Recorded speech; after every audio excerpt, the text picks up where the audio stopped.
Hello folks, I recently did a video about the state of public charging in my area and some of the areas where I feel it really falls down, particularly on access for the disabled, ease of use, contactless payments rather than needing apps for everything. And I just found some of it a little bit frustrating, if I'm completely honest. Now, as much as I love to have a moan, I'd rather try and make things a little bit better, and that's where another app comes in. Yes, it is another app, but it's not a charging app. It's not a routing map. You know, it's not going to give you directions anywhere, and it's not going to tell you about the availability of charges. You'd use something like ZapMap for that. What it is an app that lets you give feedback and lets you share with other users your experience of that particular charging site. You can leave images and you can report faults, anything like that.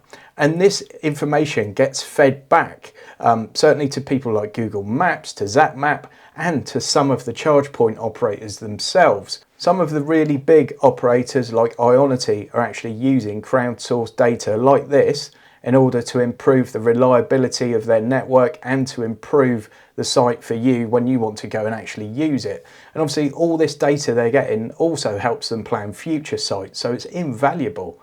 Now, the app I'm using is called 𝑘𝙗𝙉𝙁𝙁, and I'm going to go out in the car in a bit and show you how we use that in real time basically. But essentially you go to a charge site, inspect it, plug in your car, do all that kind of stuff, take a few pictures, leave a report. It gives you tasks, and when you complete those tasks, you're rewarded with, they call it kilometers, but it's basically reward points. And it's their way of thanking you for getting involved in the community and trying to make things better for everyone. Now, with those points, you can do all sorts of different things with them. There are some sort of little social reward kind of things, or you can convert them into vouchers for things like Amazon or for Octopus. So you can get money off your charging going forwards, or you can buy yourself something nice as a little treat. I suppose you can think of 𝑘𝙗𝙉𝙁𝙁 as a mix between something like Trustpilot and something like Google Local Guides. The great thing about this app is because that data is all shared everywhere, it means when you go onto Google Maps and things like that, you might see pictures of the site. You might see, oh, well, there's no toilet there. That's a bit of a problem. I'll go on to the next one where I know there's going to be one. So all very, very useful stuff. And obviously anything we can do to improve the reliability of the network. It may be you see a minor fault on a unit, you report it on the 𝑘𝙗𝙉𝙁𝙁 app, and someone comes out and repairs it actually before it results in any downtime for that charging unit. And the fact that you get onto the app and leave a little report saying there's a slight issue with this charge point unit could mean the operator, 𝘼𝙁𝙁𝙁𝙁 or Instavolt or whoever it might be, actually thinks, let's get ahead of this, send someone out, deals with it, and it means that that charging unit possibly is not going to have any downtime now, where if you hadn't have said anything, if they hadn't have had that feedback, they might not have known there was a fault until actually the thing went down. Okay, so I'm now in the 𝑘𝙗𝙉𝙁𝙁 app, as you can see on my phone here. I'm at the Porsche Centre Bournemouth and I'm charging in this Mercedes 𝑘𝙗𝙉𝙁 van. Hopefully you can see that behind me. And I've opened up the app and it's given me a little task. So I can earn kilometers or points, however you want to look at it, by completing these tasks. And one of the things is sharing with the community some photos of this. So it's going to give me 3 kilometers or points, however you want to look at it, for every one of these pictures that I take that are not already on the register. So here we go. It wants one. Oh, wants it landscape format. And it wants one of the actual charging unit. So I'm going to accept that. Shall we do another one over here? Ooh.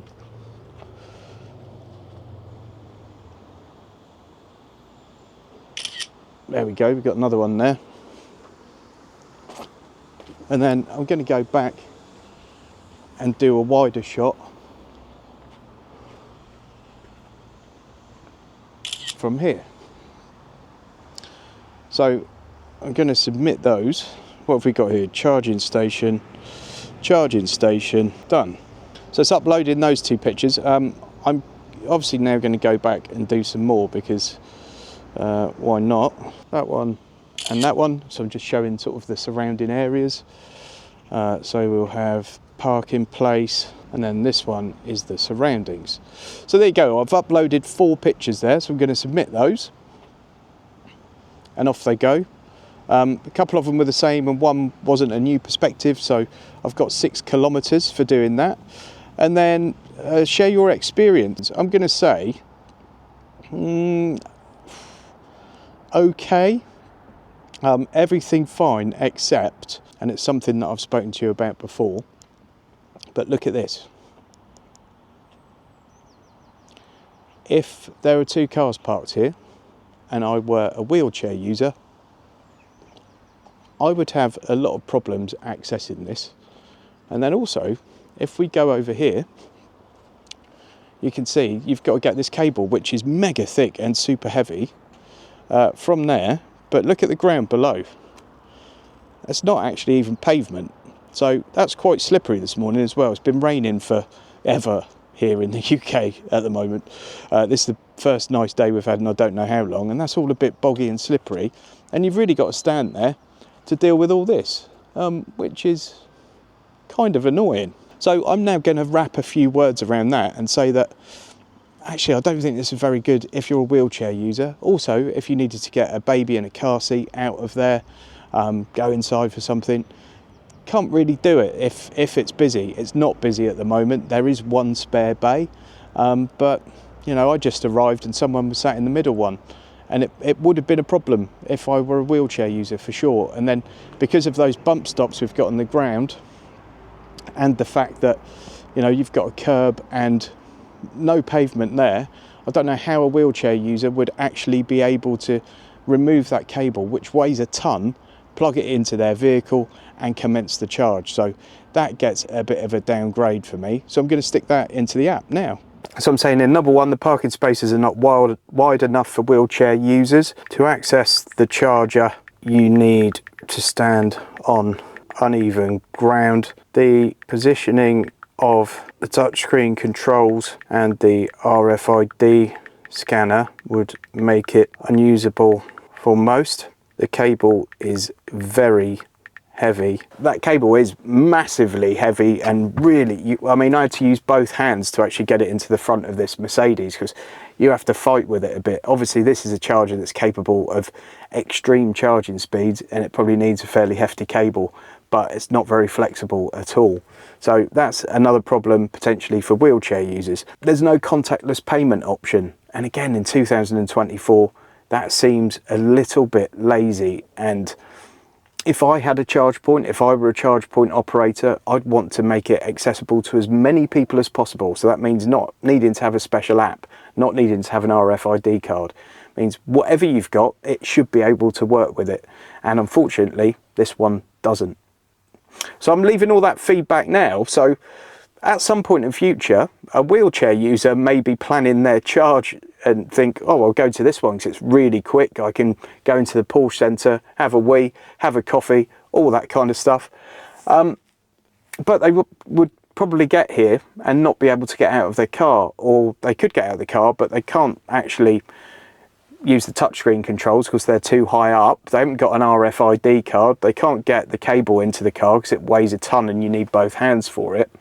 So hopefully someone will find this very, very useful. So I've said here, everything was fine for me because I had an RFID card, but I have to say that for wheelchair users, it would be a nightmare. The parking spaces are not wide enough for wheelchair users. To access the charger, you need to stand on uneven ground behind a curb.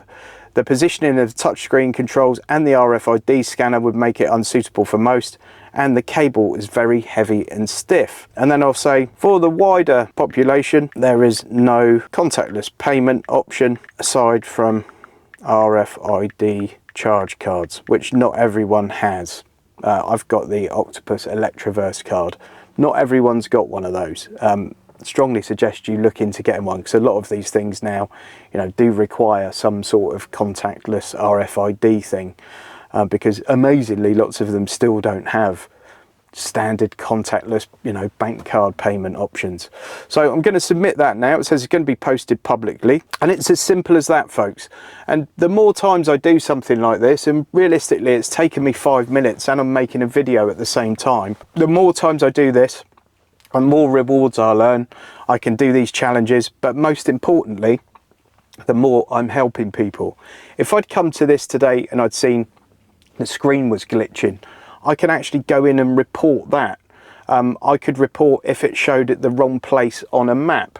There are all kinds of different things I can do to make people's charging experiences better.